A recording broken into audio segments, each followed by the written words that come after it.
Muchas gracias. Thank you very much. As Graciela mentioned it, allow us to excuse ourselves, of these all introductions. But I just want to say the following. For Colombia, for the region, for the world, the example that the World Bank is giving, associated in this case with the High Council in Office of Security and Santiago de Cali Mayor's Office, it's a milestone to talk about this, to talk about security, to talk about citizens. What it represents is to talk about life and integrity of our citizens, their duties and their liberties. So let's make some comments of this, particularly what the Vice President of the bank said, when he said that even though we have a big economic growth in the region, millions of citizens are getting out of extreme poverty and reaching the medium strata. That has a contrast and a great contradiction, which in our opinion is a tragedy, a humanitarian tragedy, which is the increase of violence amongst us, which without, we could reflect on how come this happens. And based on this premise, we want to make the following comments. If you see this hard reality that around the world every year, the UN reported 496,000 people are murdered, which is around 500,000, 30% are victims in Latin America, so the conclusion is evident. We're doing something wrong, and that's why this is happening. In our opinion, what we would like to do is to produce a reflection of what we believe should be common points of analysis and common points to build and to have live in quality. So the first thing that fails in Latin America is that we haven't managed to pursue our citizens and the authorities. We haven't convinced them that safety is a democratic value and not an expression of authoritarianism. When you review the history in Latin America, it is clear that that story has been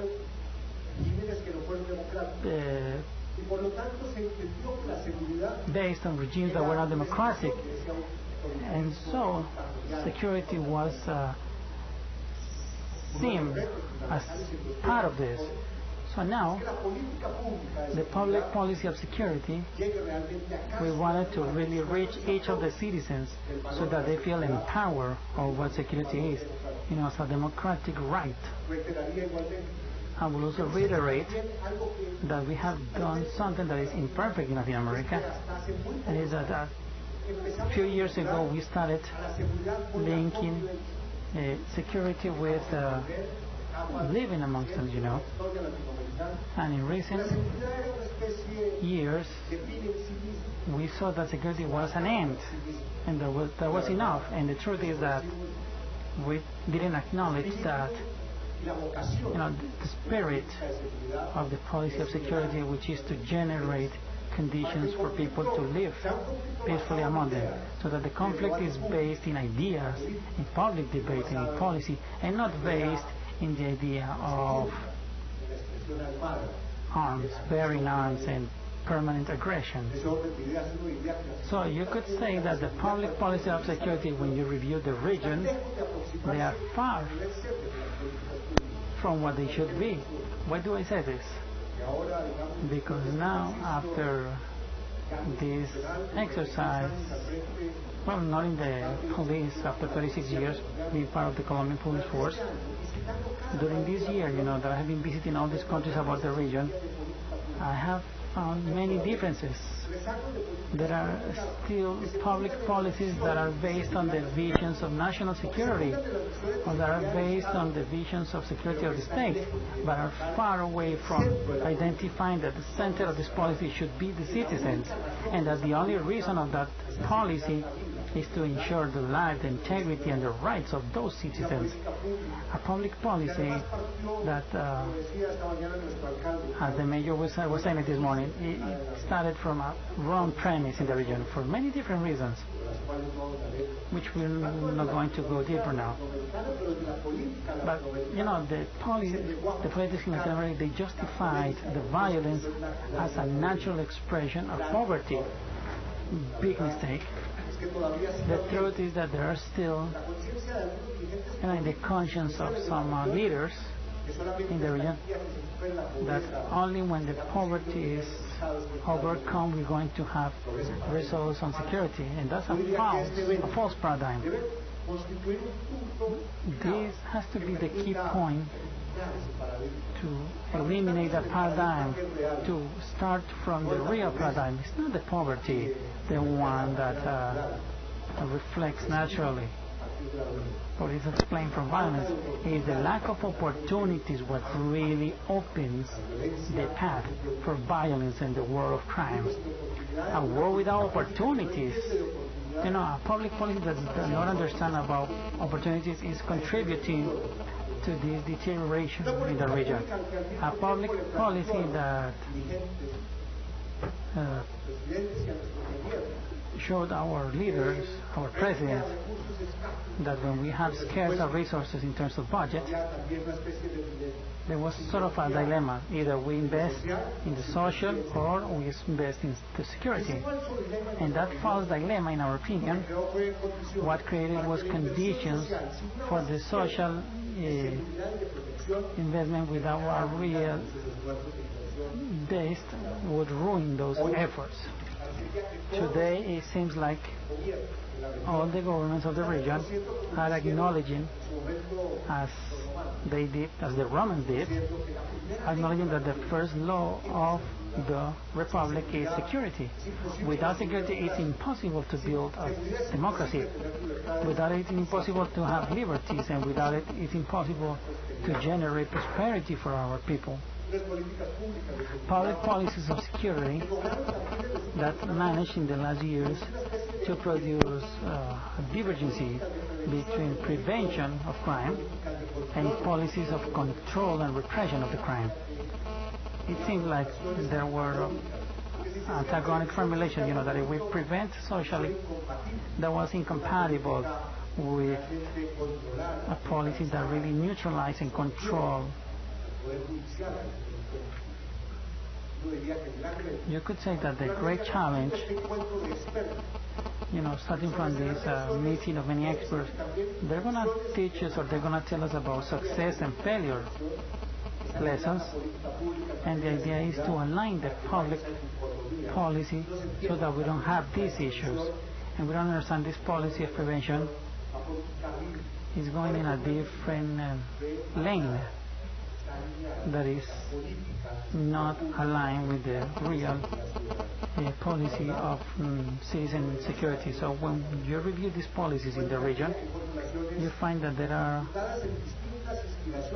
expressions that are different, and they are even antagonic. You know, a policy of security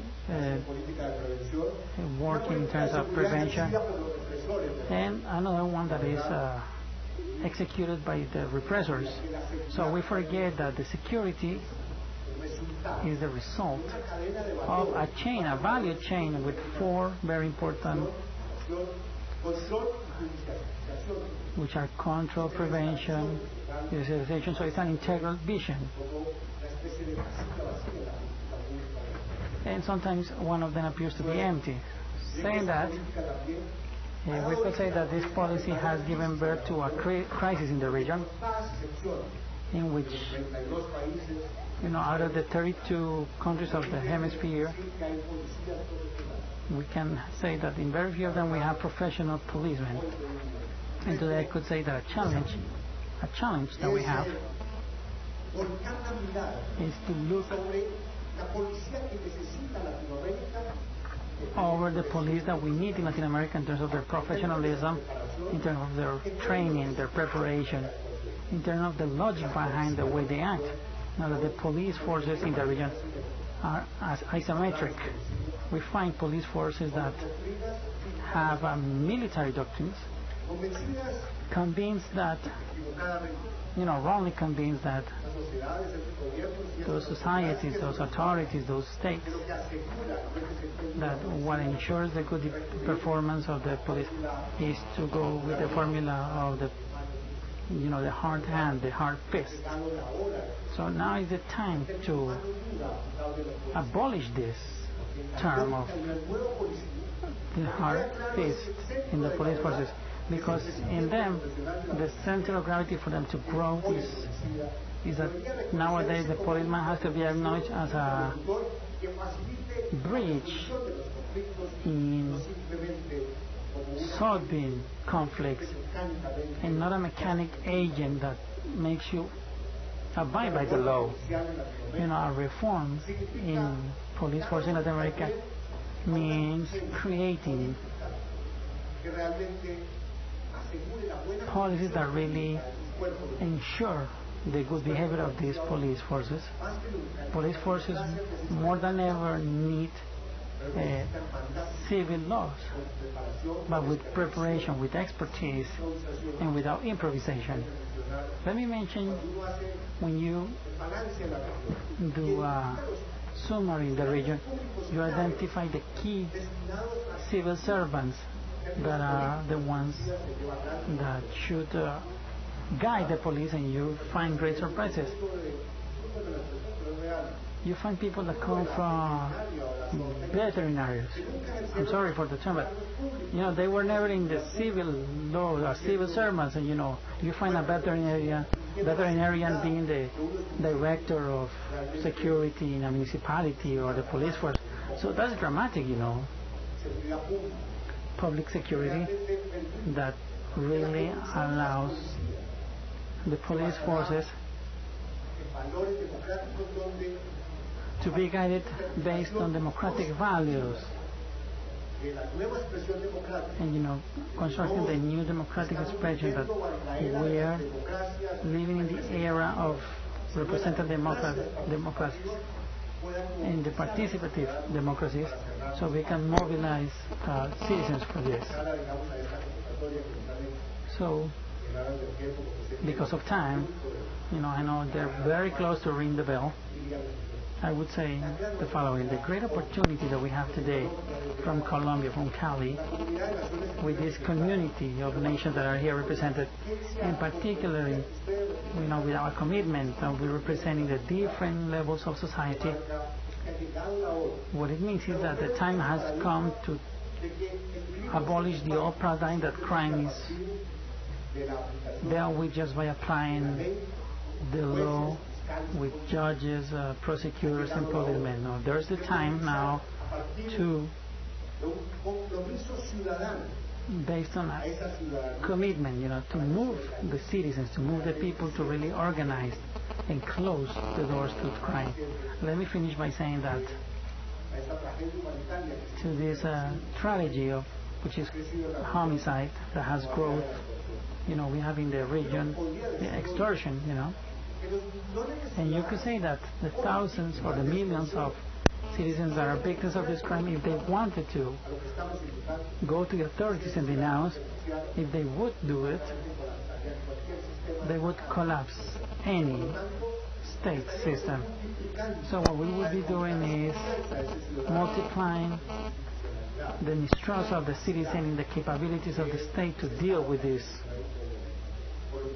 So, which alternative way do we have to build our approach? Is that empowering of women in society and in the communities is critical. When you analyze the role of women in our society, that they are victims, but at the same time they have acted with integrity to assume this load where the men have gone to the other side, so empowering these women and to open spaces for them to really organize themselves and to have a voice that raise up over the perpetrators, it's a way to go the right path. A second path has to do with millions of young people that don't feel interpreted, they don't feel they've been heard, understood. The truth is that we could just do a simple exercise in 2 acts here. Whom of us has or is less than 20 years old? And the truth is, maybe 1 or 2. My conclusion is this one. The public policy seems to be encapsulated for an audience which is the traditional audience, which is not attending, precisely is not attending these millions of young guys, young girls that are not being heard. You know, the ones we don't hear, but only when they talk with violence. So, you know, to empower them, to reach them, we think is an effort to really prevent crime. And there has to be a qualitative leap to close the doors for the violent people. And finally, because we finally reached 20 minutes, I would say that a policy of prevention that's generic has the risks to be just rhetoric. And that's why it's so important to give importance to this meeting of experts and this meeting where there is a fusion of knowledge, methodology, and experiences in the field to change the situation. There's the time now to have this policy as a cliché and to really work on it, to make it concrete, you know, the result of an exchange based on scientific proof and methodology, so that we can adapt those programs to the problems of our communities. Thank you very much for your time. Welcome to the people from World Bank. Mr. Lloreda, thank you very much. And thank you all from here, from Cali, you know, that in the past was identified as the center of organized crime, is now identified as the center of the very point of a new logic to ensure life, integrity, rights and liberties of our citizens. Thank you very much for your time.